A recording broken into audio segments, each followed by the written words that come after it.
Gulf രാജ്യങ്ങളിലേക്കുള്ള ഇറാന്റെ ആക്രമണം 4 ദിനങ്ങൾ പൂർത്തിയാക്കി. അതേസമയം ആക്രമണത്തിന്റെ പശ്ചാത്തലത്തിൽ രാജ്യം ഏറ്റവും വലിയ തയ്യാറെടുപ്പുകൾ പൂർത്തിയാക്കിയെന്ന് UAE വ്യക്തമാക്കി.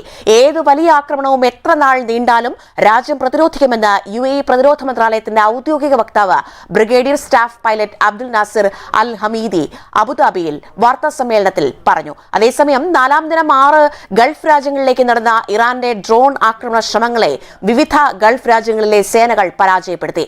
വിശദാംശങ്ങളുമായി TV മിഡിൽ ഈസ്റ്റ് എഡിറ്റോറിയൽ മേധാവി എൽവിസ് ജുമാർ തത്സമയം നമ്മളോടൊപ്പം ബഹ്റൈനിൽ നിന്നും ചേരുകയാണ്.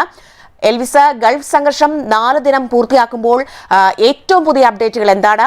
UAE പ്രതിരോധ മന്ത്രാലയത്തിന്റെ ഈ നിർണായകമായ മീഡിയ ബ്രീഫിംഗ് ഇന്ന് നടന്നുവല്ലോ, എന്താണ് കൂടുതൽ വിശദാംശങ്ങൾ?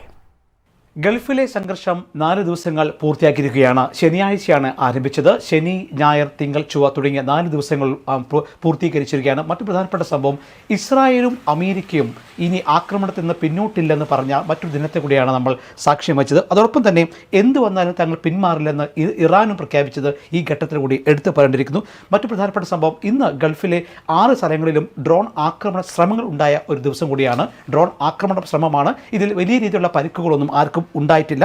മറ്റു സംഭവം, ഇറാന്റെ നേതൃത്വം താനുമായി ചർച്ചയ്ക്ക് തയ്യാറാണെന്ന് വീണ്ടും സന്നദ്ധ അറിയിച്ചതായി അമേരിക്കൻ പ്രസിഡന്റ് ഡൊണാൾഡ് ട്രംപ് പറഞ്ഞിരിക്കുകയാണ്. എന്നാൽ ഇനി ഈ സമയത്ത് ചർച്ചയ്ക്ക് തരാൻ താൻ വൈകിപ്പോയി എന്നുകൂടി ട്രംപ് പ്രതികരിച്ച മറ്റൊരു ദിവസം കൂടിയാണ് 4-ാം ദിനം. മറ്റു പ്രധാനപ്പെട്ട കാര്യം, തിരിച്ചടിക്കുമെന്ന് GCC രാജ്യങ്ങൾ ഒറ്റക്കെട്ടായി പ്രഖ്യാപിച്ചതും ഈ ദിനത്തിലാണ്. തങ്ങൾ വലിയ രീതിയിലുള്ള ചർച്ചകൾ നടത്തിയെങ്കിലും ഇറാൻ തങ്ങളുടെ നയങ്ങളെല്ലാം ലംഘിച്ചുകൊണ്ട്, നിലപാട് ലംഘിച്ചുകൊണ്ട് തങ്ങളെ ആക്രമിച്ചതിനാൽ തിരിച്ചടിക്കുമെന്ന് കൂടി GCC രാജ്യങ്ങൾ പ്രഖ്യാപിച്ചത് ഈ ഘട്ടത്തിലാണ്. മറ്റൊരു സംഭവം, 6 ഗൾഫ് രാജ്യങ്ങളിലേക്കും ഇന്ന്, അതായത് ചൊവ്വാഴ്ച ദിവസം പുലർച്ചെയും മറ്റുമായി ഡ്രോൺ ആക്രമണ ശ്രമങ്ങൾ ഉണ്ടായി എന്നത് എടുത്തു പറയേണ്ടിയിരിക്കുന്നു. ഇതിൽ UAE-യിലെ ഫുജേറയിലേക്കും ഒമാനിലേക്കും അതുപോലെ തന്നെ ബഹ്റൈനിലേക്കെല്ലാം ഈ ആക്രമണ ശ്രമങ്ങൾ ഉണ്ടായിരുന്നു. തീർത്തും ബഹ്റൈനിലെ ഈ സംഘം, പ്രത്യേകിച്ച് ബഹ്റൈൻ സേന ഇത് പ്രതിരോധിച്ചതായി ഇന്ന് വാർത്താക്കുറിപ്പിൽ വ്യക്തമാക്കിയിരുന്നു. ബഹ്റൈനിലെ ഇസ എയർ ബേസിലേക്കാണ് ഇന്ന് ചൊവ്വാഴ്ച പുലർച്ചെ ആക്രമണം നടന്നത്. തീർച്ചയായിട്ടും അത് പ്രതിരോധിച്ചതായി ബഹ്റൈൻ സേന വ്യക്തമാക്കി. മറ്റു പ്രധാനപ്പെട്ട കാര്യം,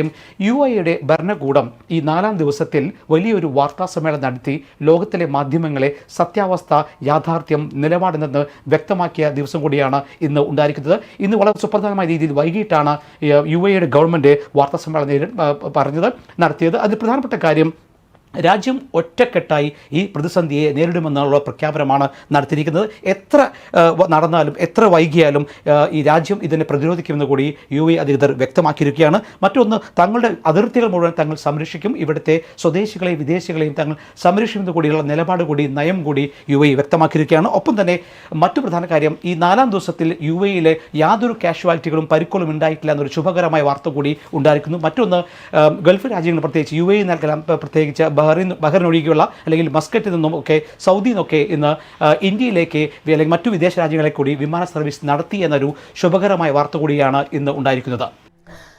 എൽവിസ് ജുമാറാണ് വിശദാംശങ്ങൾ നൽകിയത്.